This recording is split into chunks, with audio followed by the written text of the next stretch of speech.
ધોરણ 9 થી 12 માં સત્ર દીઠ એકમ કસોટી અંગે મોટા સમાચાર પ્રાપ્ત થઈ રહ્યા છે। એકમ કસોટીને લઈ આ સમાચાર છે, જેમાં હવે દરેક વિષયની 25-25 ગુણની એકમ કસોટી લેવામાં આવશે।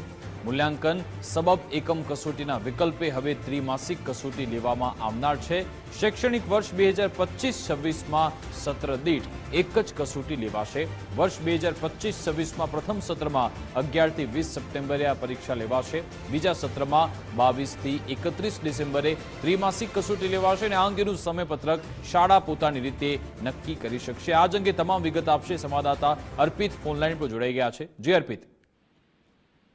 ગુજરાત માધ્યમિક અને ઉચ્ચતર માધ્યમિક બોર્ડની હસ્તગત આવતી શાળાઓને સૂચના આપવામાં આવી છે કે ધોરણ 9 થી 12 માં દરેક વિષયની 25-25 ગુણની એકમ કસોટી સત્ર દીઠ લેવાની। એટલે કે પહેલું સત્ર હોય છે જ્યારે જૂન જુલાઈમાં શરૂ થતો હોય છે અને દિવાળીમાં પૂરું થતું હોય છે। એ દરમિયાન 25 ગુણની એકમ કસોટી જે તે વિષય વિદ્યાર્થી ભણતા હોય એની, અને બીજું સત્ર જ્યારે શરૂ થતું હોય છે દિવાળી વેકેશનથી લઈને એ પછીના 6 મહિના દરમિયાન બીજી એકમ કસોટી લેવાની રહેશે। એટલે લર્નિંગ બેઝ આઉટકમ મળે એ પ્રકારની આખી વ્યવસ્થા ઊભી થાય એ માટે આ નિર્ણય લેવામાં આવ્યો છે।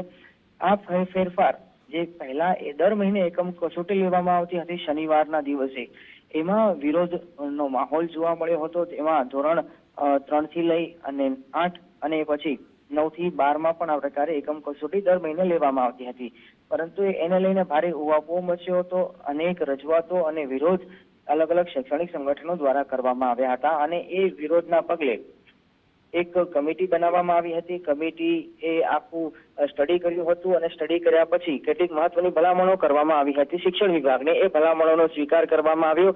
લગભગ 6 મહિનાથી ઉપર જેટલો સમય થયો જ્યારે આ ભલામણો શિક્ષણ વિભાગને સુપરત કરવામાં આવી હતી।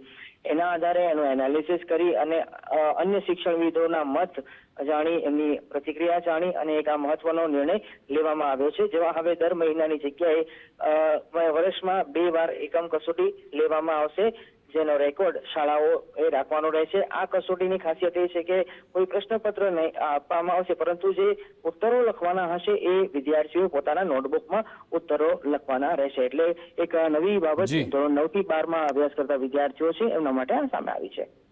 બિલકુલ, આભાર તમામ જાણકારી આપવા બદલ।